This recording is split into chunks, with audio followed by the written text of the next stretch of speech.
Tervetuloa Sydämen kuiskaukset -kanavalle. Minä olen Kaiti ja oikeasti olen todella kiitollinen ja iloinen siitä, että olet täällä. Koska tämä tila on luotu sinulle, varsinkin kun kaipaat pysärystä, enemmän keveyttä ja ehkä uudenlaista näkökulmaa elämääsi. Täällä ei ole tavoitteita eikä suorittamista, että on vain hetkiä, joissa voit kuulla sydämesi ääneen ja antaa sen johdattaa sinua eteenpäin.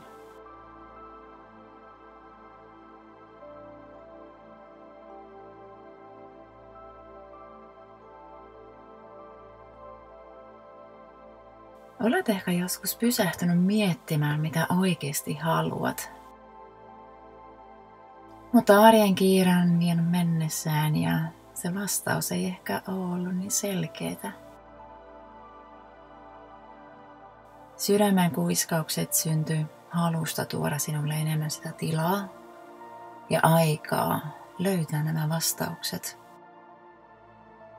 Joten jokainen kuiskaus on kuin pieni lahja sinulle. Se on hetki, jossa voit vain olla ja kuunnella.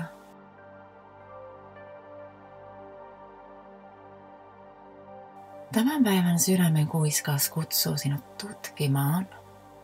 Uskallatko todella vastaanottaa? Joskus vastaanottaminen voi tuntua vaikealta tai ehkä jopa pelottavalta.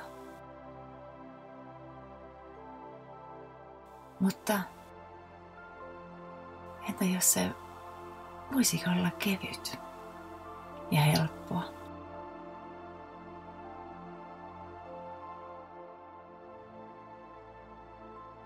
Monet meistä ovat aivan varmasti kasvanut ajatusten keskellä, jossa painotetaan tyytyväisyyttä,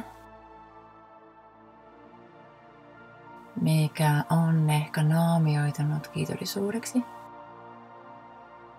Ja meille on jatkuvasti sanottu, että ole tyytyväinen siihen, mitä sinulla on.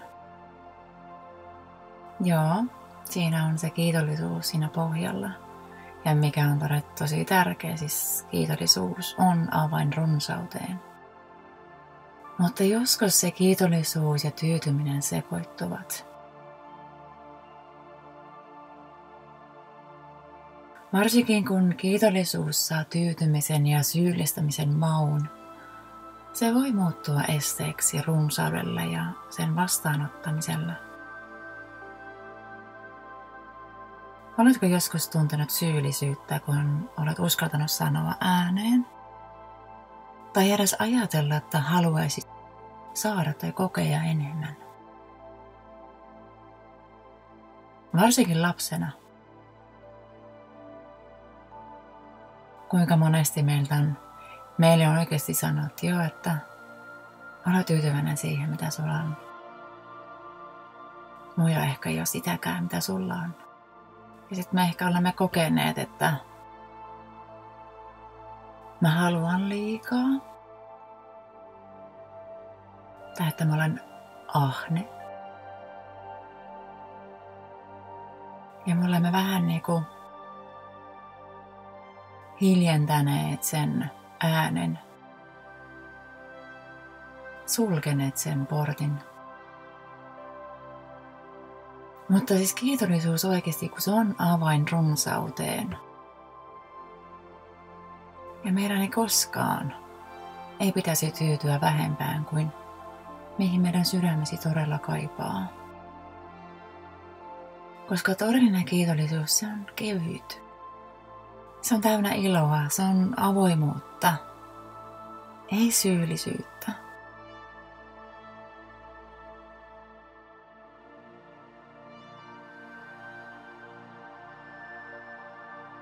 Nyt mä kutsunkin sinut hetkeksi tutkimaan, että mitä sun sydän oikeasti haluaa vastaanottaa. Ilman selityksiä, ilman syyllisyyttä, ilman esteitä tai rajoja. Mitkä ovat ne asiat, mitä sä et ole uskaltanut sanoa ääneen tai itse asiassa tunnustaa myös itselleen? Ei sun tarvi kuuluttaa koko maailmalle, mitä sä haluat. Tärkeintä on se, että sä uskallat tunnustaa itselleen.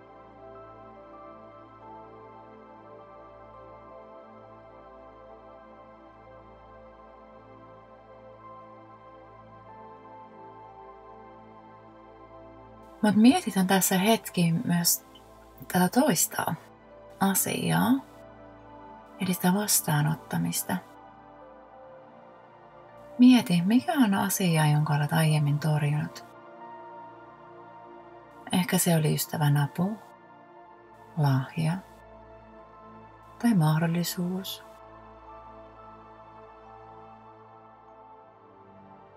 Miksi sanoit ei?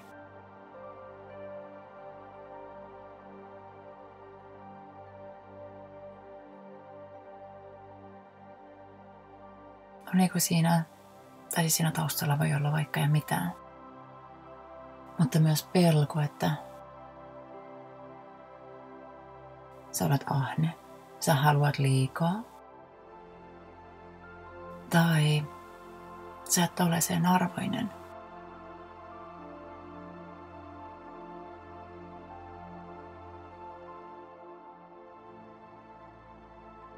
Ja sä mietit heti, että miten mä voisin antaa takaisin, jotta ei tulisi semmoinen fiilis, että sä oot jotain velkaa. Jos ystävä tarjoaa sulle jotain, sä lähdet automaattisesti tai hyvin nopeasti lähdet ajattelemaan, miten mä voisin tavalla korvata sen, miten mä voisin antaa takaisin, jotta mä jäis hänelle velkaa. Jottei hän ajattelisi, että mä olen kiittämätön. Mikä tahansa se voi olla siinä taustalla. Nyt mennään siihen toiselle puolelle sitä vastaanottamista. Eli mietitään nyt, että minkä sä voisit ottaa vastaan ilman selityksiä tai velvollisuutta antaa mitään takaisin. Se voi olla jotain pientä vai todella suurta.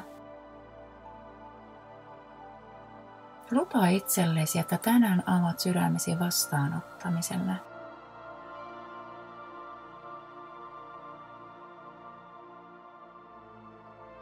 Eli aina kun joku antaa sulle jotain, mikä tahansa se on, ota se vastaan kiitollisuudella. Älä työnnä pois sitä. Älä sano, että mä en tarvitse. Jos se todellakin on jotain, mitä sä et tällä hetkellä tarvitse, ota se vastaan. Ja sä voit sen antaa eteenpäin jollekin toiselle. Mutta se on vähän niin kuin tommoinen symbolinen merkki elämälle, maailmalle, että mä olen valmis ottamaan vastaan. Ja mä pystyn ottamaan vastaan.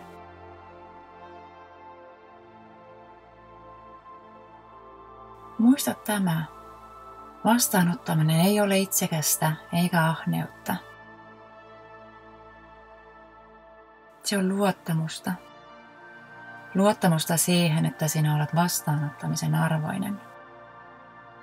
Luottamusta siihen, että maailma on täynnä hyvää ja sitä runsautta riittää meille kaikille.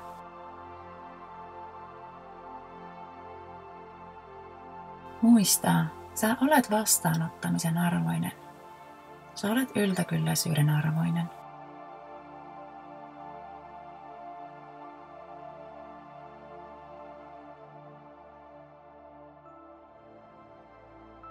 Jos tämä sydämen kuiskaus resonoi sun kanssa, niin sä voit tilata tämän kanavan. Ja saat aina tiedon, kun tulee seuraava sydämen kuiskaus.